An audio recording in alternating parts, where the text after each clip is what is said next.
Hello and welcome to the Five Things Podcast, the podcast where we talk about five things. Today we mourn the loss of Daft Punk. They're not dead, but they're not making music, so they might as well be dead to us. And in honor of that, we're gonna talk about five also devastating breakups. I don't think any of which are personal breakups. Was that No. supposed to be one of the rules? I have to go switch my PowerPoint real quick. I thought this was just free internet therapy, but I guess not. Cool. I did consider. I thought like I have broken up with at least five people, and I was like, what if I just trash some people for a little bit? Like, I don't want to do that. I thought about doing one of your breakups for you, but I felt that would be in bad taste. Depends which one you pick. Oh, you know, it would have been the worst one, whichever that means to you. I think it's whatever that means to you if you're the one doing it. But no. Yeah, these are all. I actually considered doing Fleetwood Mac for all of them. I was like, just fine. Like, I mean, they broke up like 100 times. Just like pick five specifically really bad ones. There's the one from just five in a row, all from Rumors, where they just sing about it in that single album. Yeah, probably 12. When you find out how many songs is on that album, but I'm pretty sure it's all of them. Oh, all of them. They are all just them being real mean to each other all the time. Like, You Make Love and Fun is about that dude's wife boning the sound engineer, and like he did not know that at the time, and then found out later. That's rough. That's a tough one. That's a bonus. That's a bonus messed up thing. So I think the way we do this, decide who goes first. Who thinks they have a breakup that affected the most people? Me. I did my best not to look, but I got really confused because I thought you hadn't updated your slides. So I think you are correct. I'm not gonna spoil anything, but yeah, I think you're right. It's the one that you thought of. I picked that one. Tara was sitting behind me when I picked it, and I was like, "Oh, Danny's gonna hate me." Oh no, I only hate you because I didn't think of it.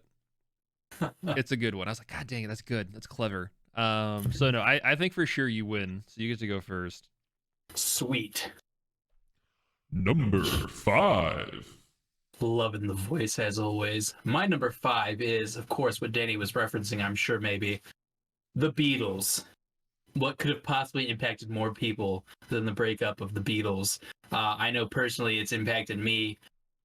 Just because like all three people I know that are really into music will at one point in my life corner me and talk to me about their opinions on it. I don't have really any opinions on it. I just feel like it's an important breakup, you know?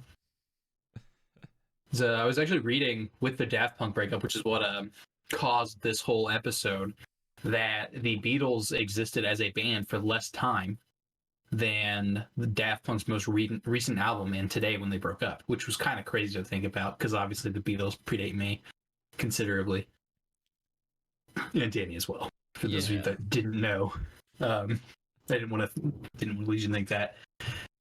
Have you ever been in a record store and not had this conversation? Consider yourself lucky, because I'll be honest, I'm never prepared to have it with anyone. My thing is like. I too existed after the Beatles broke up, and therefore have only known the Beatles in their broken up state. Are you a Yoko Ono apologist?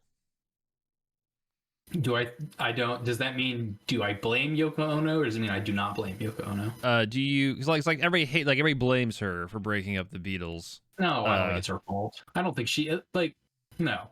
I'm not either. I get a lot of shit for it. Personally, people are like, "Oh, Yoko," and I'm like, "Oh, I'm sorry." The dude had the Beatles. So the Beatles are not on my list, and it is because the Beatles have entire fucking eras of music. Like, they were together for so long. Like they did their time, man. And like the dude got a girlfriend and started doing weird stuff because he was rich and on drugs and just wanted to do weird shit with his wife or whatever, and that's fine. Like, all of them three of them still make music today. Like, yeah. And the Beatles were only a band for 8 years, Danny. They still made like a ton of music. an absurd amount of music. Absurd amount of music.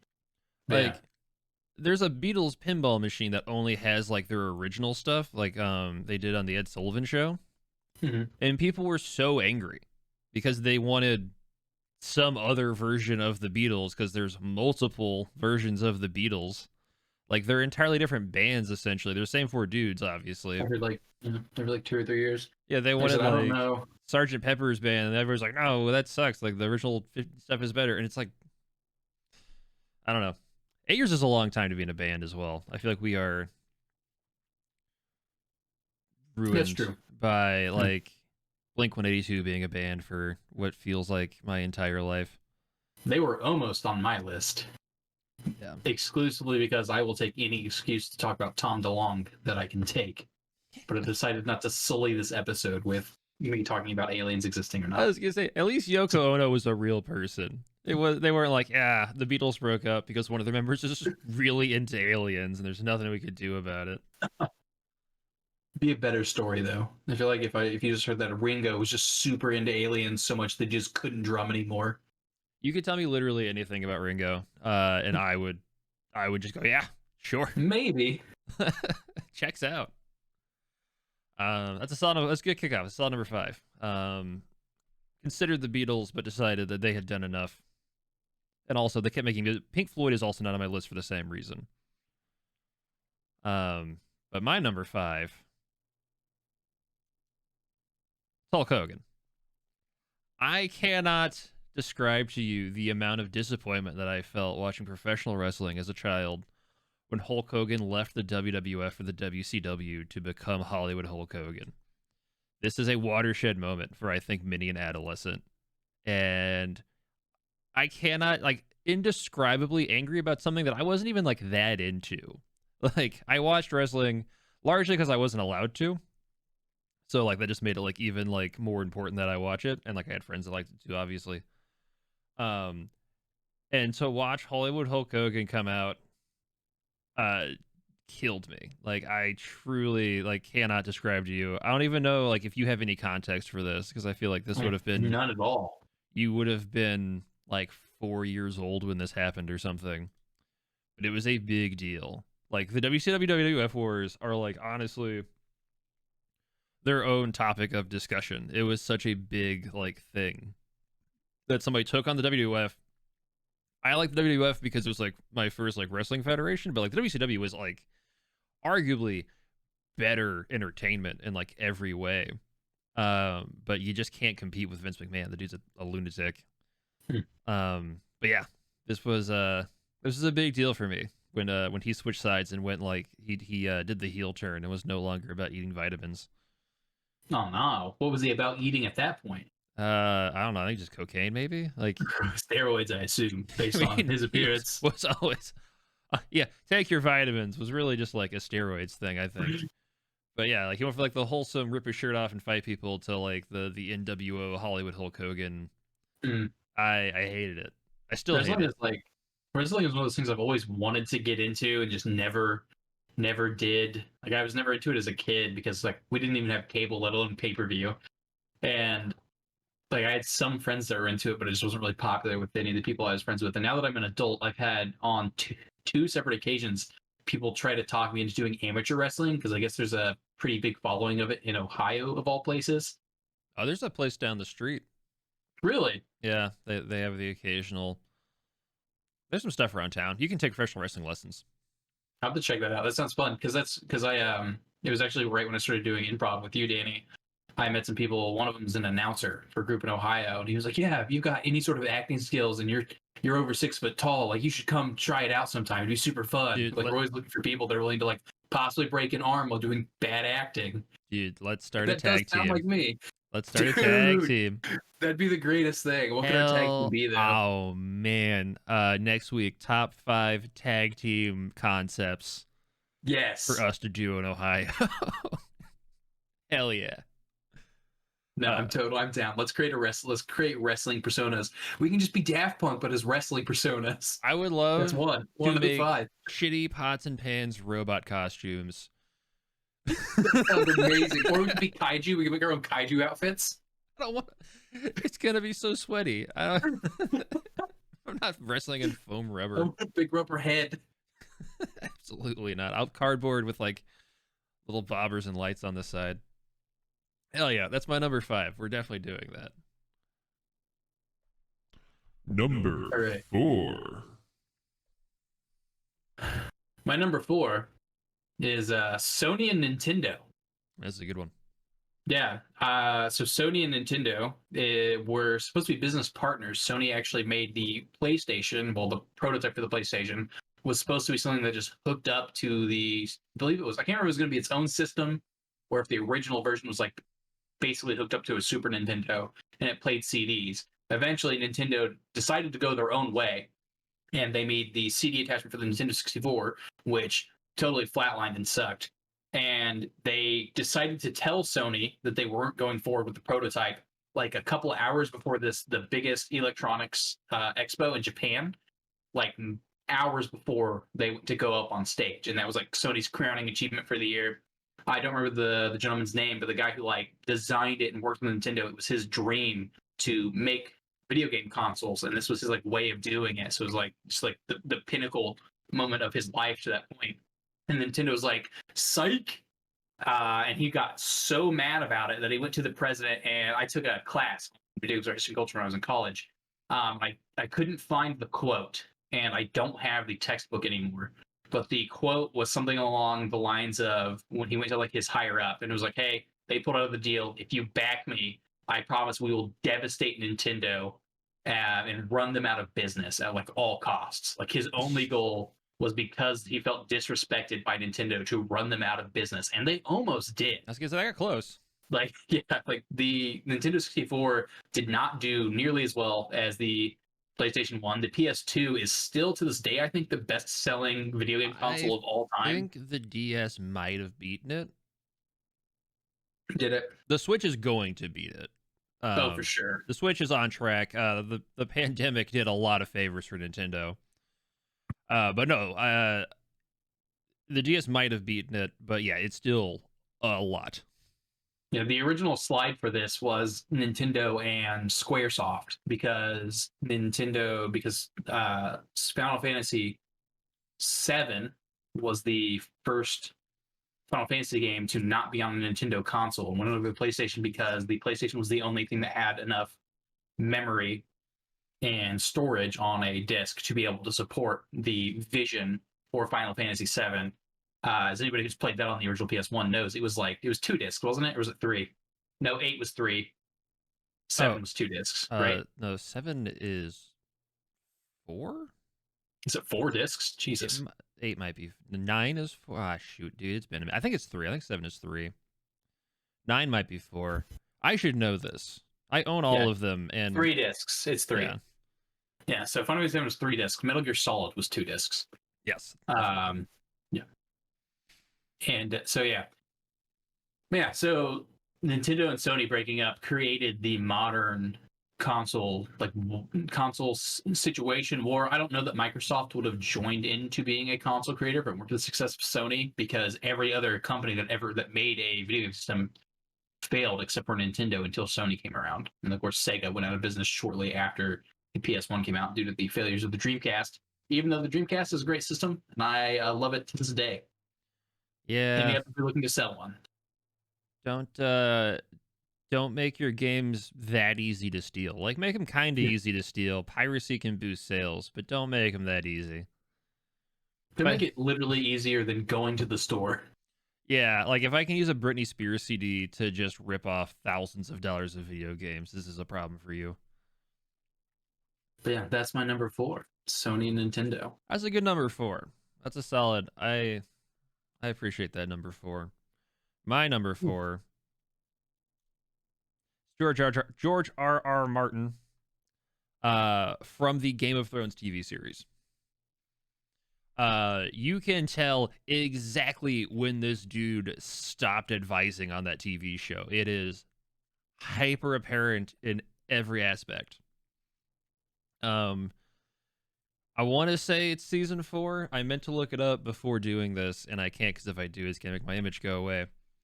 But yeah, George R. R. Martin reviewed scripts and like he like wrote episodes for the show. He he did all this consulting and stuff, and they just changed so many things and like wouldn't listen to him when he would be like, this character would literally never do that. You can't make them do that. Where he just left the show and he was like, fine, screw you, do what you want.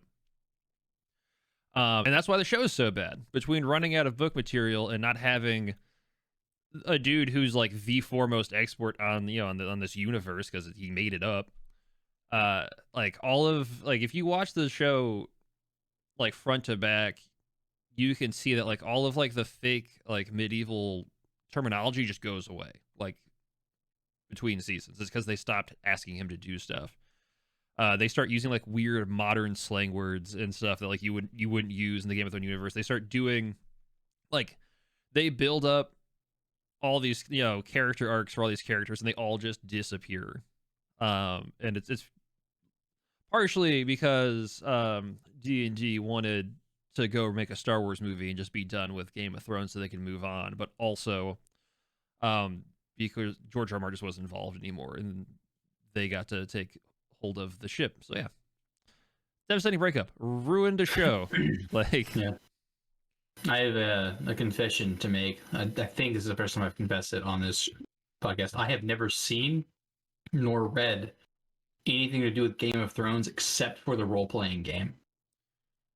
At all. I admit I am a little shocked that you haven't read the books just because it's just the kind of book you would read. Yeah, my mother tried to get me to read it when I think, how long have the books been around?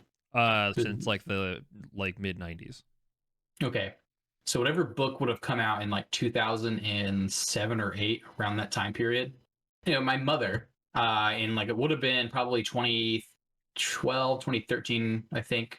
So somewhere between like 2009, 2013, whatever book in the Game of Thrones series came out in that time period, my mom rented a copy of the first book in the series from the library. But it was also at a time in my life when my mom was really trying to like push me to get back involved with church stuff again. And I read the back was about people defending a wall. And I was like, this definitely is some kind of secret church tomfoolery about the walls of Jericho. And so I never read it out of spite.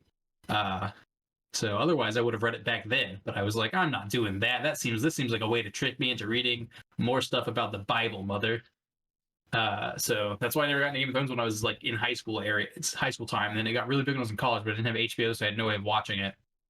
And I decided to read other things at that time, like was it the Brandon Sanderson? I read his big series of fantasy books instead, which not a great pull. Should have stuck it out with Game of Thrones, I guess. But I do know how to play the role playing game for Game of Thrones because I taught like a couple hundred people how to play it at Gen Con because I worked for the company at Gen Con that makes that game. Is that Green Running game? I know that. Yep. I also own that game. I heard it was really good.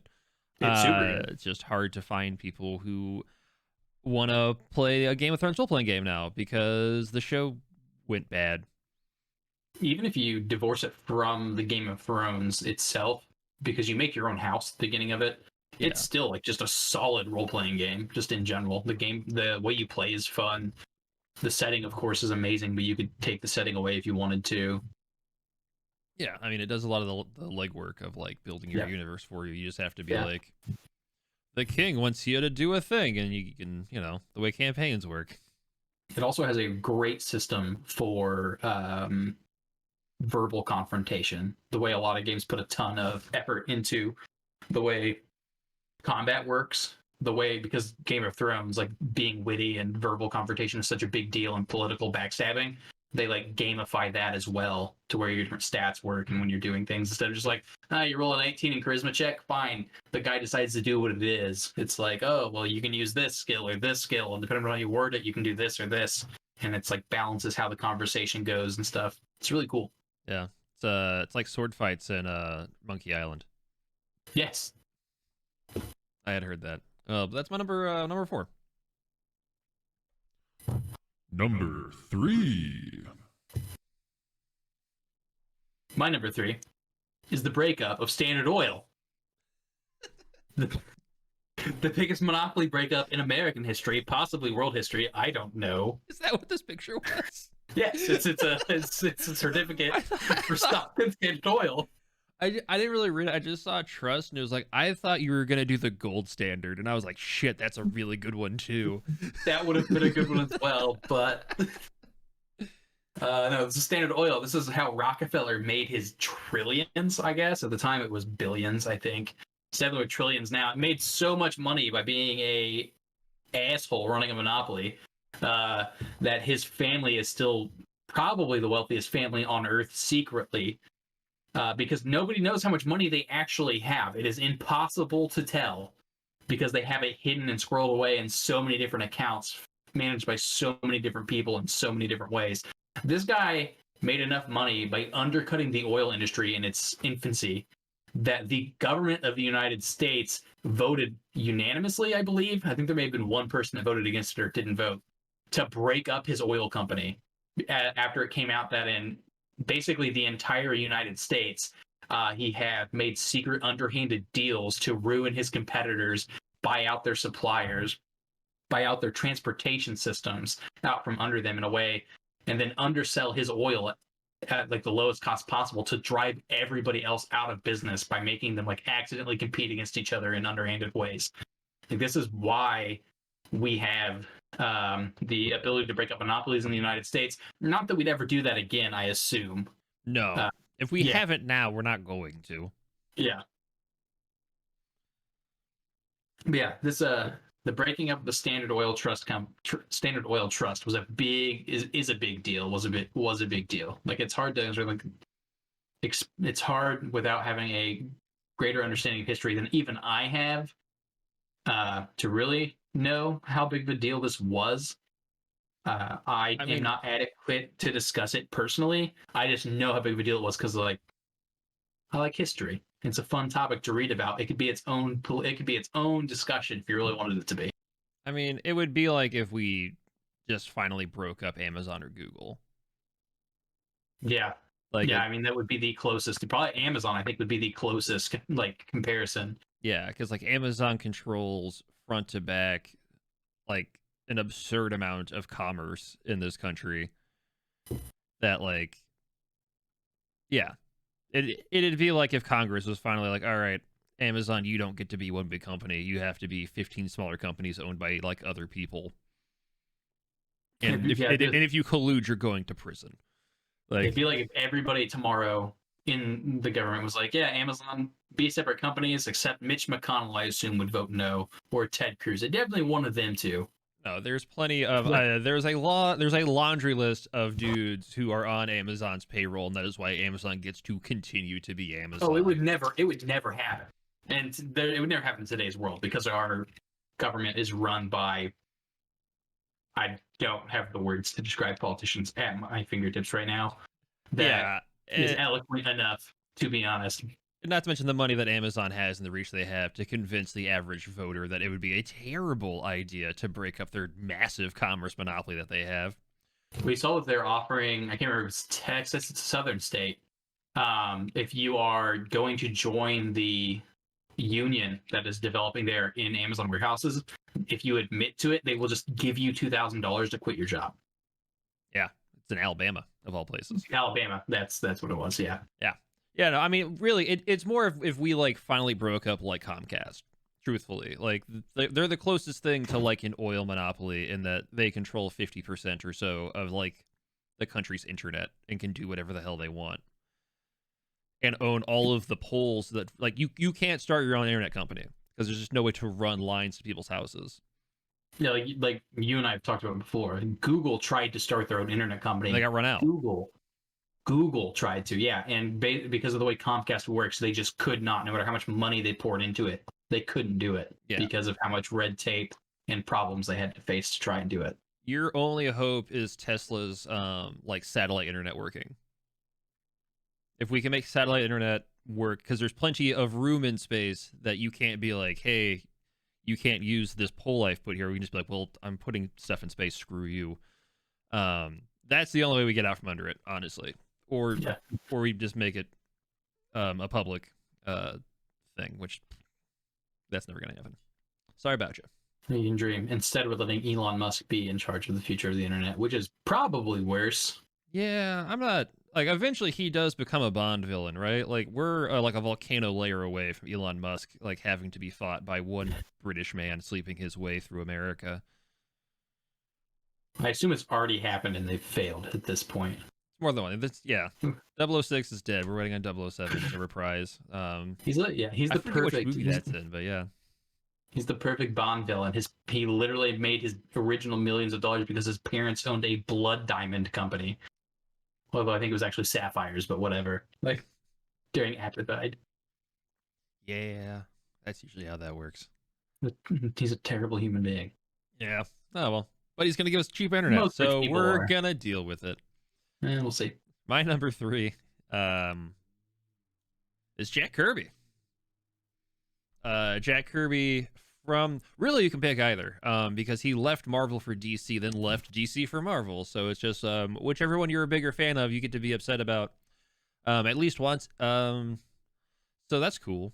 Jack Kirby worked with Steve Ditko and Stan Lee in the early days of Marvel and has created almost every single Marvel character you can think to name right now, even the weird esoteric ones that nobody cares about. Like Thor, Silver Surfer, Galactus, the Fantastic Four, all of it.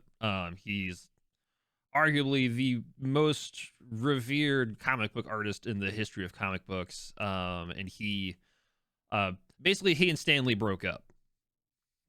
Stan Lee, they did the Disney thing back in the day. Like Marvel was really into like everyone wanted to be Disney, and the way Disney works is they put Walt Disney's name on literally everything, even though Walt Disney obviously didn't do everything. So it was all the Marvel comics were Stan Lee presents, right? Like his name went on everything as though he had written like 9 billion comics or something. Obviously not 9 billion, but a lot of comics. And because of that, because he felt like he was getting paid the way he should have, he bailed for DC.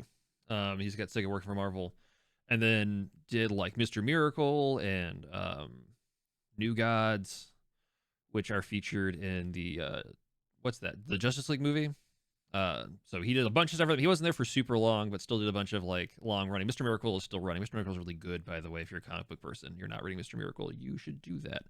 I'm not either. It's on my list though. And then he bailed in DC and went back to Marvel and did a bunch of stuff for Marvel again. These were huge moves. Like you can, similar to George R. R. Martin leaving the TV show, you can see where like this dude left, and then all the comics that came out afterwards, like just weren't as good. Like he revolutionized comic book art. Like what you think of as comic book art, this dude made up. And he bailed on one of the largest comic book companies for, I mean, admittedly, just another really large comic book company. But it was a big deal. And he managed to provide the competition with a ton of, equally, long-lasting characters. Not as much as like maybe like Thor, but that's more Marvel just did a better job in the late game, profiting off of that stuff. They figured out the movie thing a lot better than DC did. But if DC had figured out the movie thing better than Marvel did, we're still talking about this guy's stuff. It's still all his characters. So I don't know. I've never read comic books. I just never did that for some reason. I need to get into that. But I was just thinking about today how I remember as a kid watching like the original Hulk movie and it being bad. And although I liked it as a kid, but like remember as a kid thinking it wasn't very good. And then the Punisher movie. And like the Spider-Man movies were pretty good with that's Sam Raimi. That's Sam Raimi for you. Yeah. But I remember as a kid thinking that it can't be that hard to make a good superhero movie. Why do all the superhero movies suck? And then Iron Man came out and just was like everything just exploded. And The Dark Knight, of course, but The Dark Knight was kind of like its own thing. I feel like. Well, the reason that Batman really feel like a superhero movie. That's because the answer of why are superhero movies bad is because superhero movies are boring as hell. All the successful ones up until Iron Man were all Batman movies, and it's because they weren't really superhero movies. They were all crime dramas. There's a villain, he's doing a bad thing. Our protagonist has to like track him down and then like save the love interest and defeat the bad guy. We got to kick Danny DeVito, into the sewers or whatever. And then all the other superheroes are just like, look at this guy. I mean, like, I guess that's not totally fair because like the Superman movies did pretty well. did- Superman Returns. Superman Returns did really well. The third Superman with Richard Pryor did not do well. It is a very bad movie. But yeah, like Marvel was just like, we're just gonna make normal ass movies and just put Marvel characters in them. Like we're gonna make a buddy cop movie and put Guardians of the Galaxy on it. Like it doesn't matter. It turns out it doesn't matter who the characters are. We can put literally anybody as long as we just have like a decent script and a good director and this massive, massive marketing machine can do whatever the hell we want. They're gonna make a Squirrel Girl movie, and it's gonna make $1 billion. I didn't know they were doing that. That's cool. I mean, I don't. As far as I know, it's not like pre-production or anything, but like it's inevitably going to happen, and it will make all of the money. Like it's gonna be like Deadpool, only like it's gonna be PG Deadpool. Speaking of Deadpool, total non sequitur. Did you see what the writers of Deadpool are writing as a TV series as of today? Officially announced. I did not. Twisted Metal, the TV show. Q, are you serious? Dead serious. We have manifested. We have manifested into being. I brought it in. I put a wish to the stars, and it came through. Twisted Metal's back. It was definitely a monkey paw moment because I was asking for a new game, but here we are. It's hard. It's hard to get exactly the monkey's paw. It curls in its own way, I suppose. Yeah. All this means is that we're gonna get like a book series about time splitters. Like, oh my god, please. And then Final Fantasy's still chugging along, so I guess I'm not gonna worry about that as much. Time Splitters, the New York Times best-selling book that is recommended by Oprah, is my dream. If that ever happens, I am truly in the Matrix. That would be hilarious. Like a gritty R-rated movie. That's just a rewrite of Future Perfect, and instead of Sergeant Cortez being this weird goofball, he is really just the Sergeant Cortez from the second movie. Yeah. Murdering his way across time. Good games. That's my number 3. Number 2. My number 2. A man who we all know and love. And 2 of his, 6 wives, 5 wives, 7 wives. Henry VIII. You ever had a breakup so bad that you were like, fuck the Pope? I'm the Pope now? You ever have a breakup so bad you start your own religion? Yeah, exactly. Because I thought about it, but it never worked. I tried to get excommunicated, and they're like, who are you? Have you ever been to Mass? To which the answer was, no, I'm not Catholic, so... But yeah, man, you ever get so mad at your wife that you leave her for her handmaid sister, and then get mad at her, and behead her, and then marry 5 other people, and then also behead them, and then get excommunicated from the church, and then create your own church that you're the Pope of, and start taking all the money from the church in your own town, and then inevitably end up creating the United States, sort of, because of the divine right of kings, and a bunch of other stuff. That's a bad breakup, man. That's the definition of bad. It doesn't get worse than that. Most people just get kind of drunk. This guy changed human history, at least Western human history, forever. Yeah, I've never had a breakup so bad I made another religion. I've never had a breakup so bad where I decapitated anyone, much less the person that I had broken up with. Hey, but you thought about it, right? Finger guns. This is a boomer podcast now. I hate my wife. The old ball and chain. Dude, all right. What if our tag team concept is just the host from the Wowie Zowie only? It's us. Yes. Just 2 old guys. 2 old dudes. Making references to jokes from 50 years ago that nobody thought were funny then and definitely aren't funny now. Take my wife. Hey. Ignorant slut. Haha.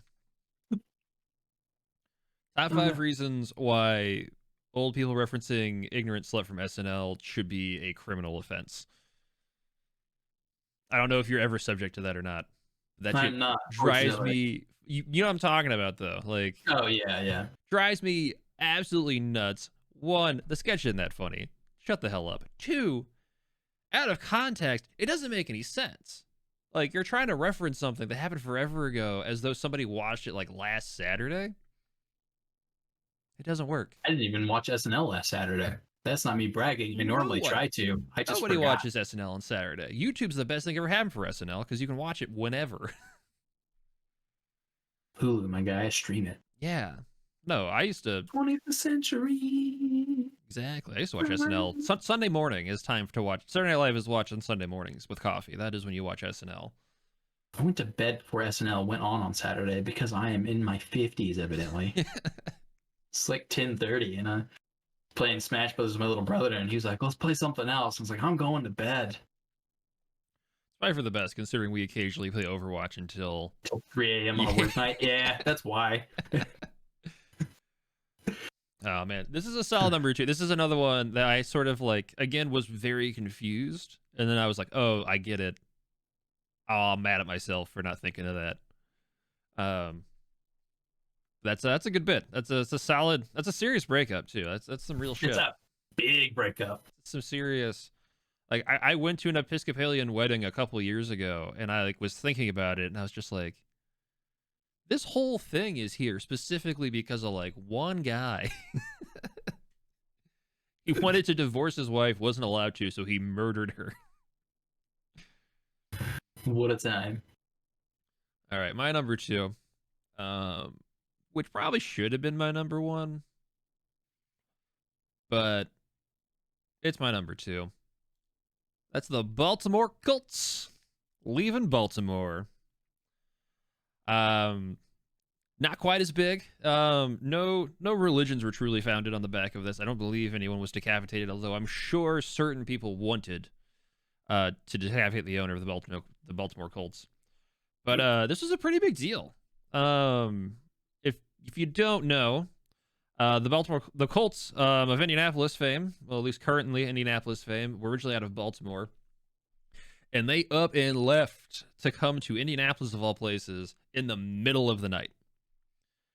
They just loaded up a bunch of Mayflower trucks and bailed. And it's crazy. Like, if you look into like the stories around it, like they were like paying random, like there's like paying college kids like to help move, because like they did the whole thing like you know, in the middle of the night to get out of town, and like college kids were like helping move, like they were trying to like steal stuff, you know what I mean, like Oh, for sure. or like run off with like memorabilia, and I'm just like, yeah, of course.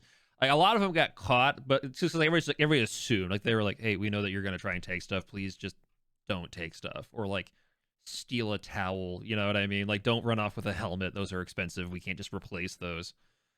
But no, it's insane. It was such a crazy move for that to happen. And then like they eventually get the Ravens, obviously, and the Ravens win the Super Bowl, and they're like second year of existing or something like that. They won super early. But even then, people were still like salty about it. But I think that the Ravens have as many Super Bowls as the Colts now, at least the Indianapolis Colts, because I think we only have two. One? Pretty sure we have 2. We have 1. I think we only have 1. Maybe only 1. We've been twice. We definitely have 1. I remember specifically. We beat the Bears. We lost to the Saints. I think we've only got the 1. What are you gonna do? Get a defense one day? I don't know. This isn't a sports podcast. We have one now. Hey, Carson Wentz is taking us all the way, baby. I'm calling it. Put that money down. Go to Vegas. The Indianapolis Colts, the glue factory that is Indianapolis, is going to churn out one more Super Bowl before we grind our team into paste. Shout out to Bob Sanders. Shout out to Andrew Luck. Shout out to so many really, really, really good players that we destroyed early because our owner doesn't think pain is real. And has said it. Well, when you can afford to have a fetus clone of yourself bred in a tube from which you then draw the stem cells out of and inject through your urethra every week, you probably don't have to worry about pain, Danny, which is, I assume, what rich people do.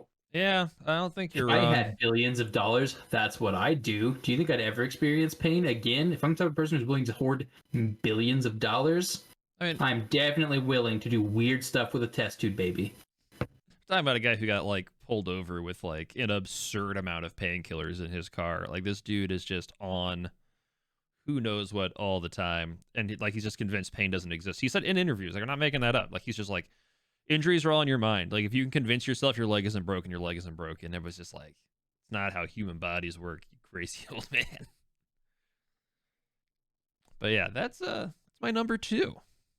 Baltimore Colts leaving Baltimore. Number 1. My number 1 is the biggest breakup This is so on good. planet Earth of all time. I'm so angry. Pangea. I'm so mad at myself for not thinking of this. This is so good. Long time ago, all the dinosaurs lived together on one big continent called Pangea. They had parties every day, right? They were just chilling, having keggers. My great to the power of great grandfather was like some kind of platypus looking motherfucker, probably. Just a T-Rex with a solo cup trying to drink out of it. Yes. And then what happened? Seismic plates. All the countries, all the continents split up, and the world became little land over here, some land over here, some land over here. Eventually Hawaii rises up out of the ocean, you know? That's a big breakup. Whole planet broke up. They're like, see ya. I'm in the Western Hemisphere now. Do not touch me. Can't beat that. It is weird to think that we were only a few billion years away from being able to road trip from one side of the planet to the other. That would have been fun. Can you imagine just riding a motorcycle from like southern Australia to northern China? Yeah. Even just like a train. It's just like it's like a week long. Actually, that's probably not even long enough. A like multiple day long train ride that just takes you to the North Pole. Like Coolest thing ever. Yeah, like a bullet train from south to north. I don't, how long would it take a bullet train to go from southern Australia in this picture there's to some northern China? Like it'd be a month. Well, probably not a month if it was a bullet train, right? I don't know. Some high school kid taking a physics class could probably figure this out pretty easily. Yeah. Let us know in the comments when you do the math. Yeah, it's a good number 1. It's a good number 1. Yeah, when you were like, what affected the most people, and I said you definitely got this is the because I saw this on your slide. This was the one. This was the one I figured affected the most people, since it technically affected all people. Yeah, And dinosaurs as well. and probably Danny, like what's your favorite dinosaur? probably like fish too. My favorite All dinosaur. fish, yeah. What's your favorite dinosaur, Danny? Oh, what's the guy? Like it looks like a T-Rex, but like he like runs into stuff with the top of his head. I don't know. It's a good question. That Are one. you talking about? Is that a Pokemon? That sounds like a Pokemon. There is a Pokemon that looks like that, but it is based on this dinosaur. I had a plastic one when I was a kid. I like the Ankylosaur. Ankylosaur is a solid. It's like Top. a big old tank. Next week, 5 dinosaurs. Dude, please, can we please do top 5 dinosaurs? I would love to do like- top 5 dinosaurs. Like just being like, this is a plesiosaurus. It's just pretty cool. It's got a big long neck. It swims around. We get to describe them as well, because this is also an audio medium when we upload it as a podcast. So we just both get to do our best to describe 5 dinosaurs in our limited vocabulary. I'm down. I'm down for the weird dinosaur photos alone that we have to find.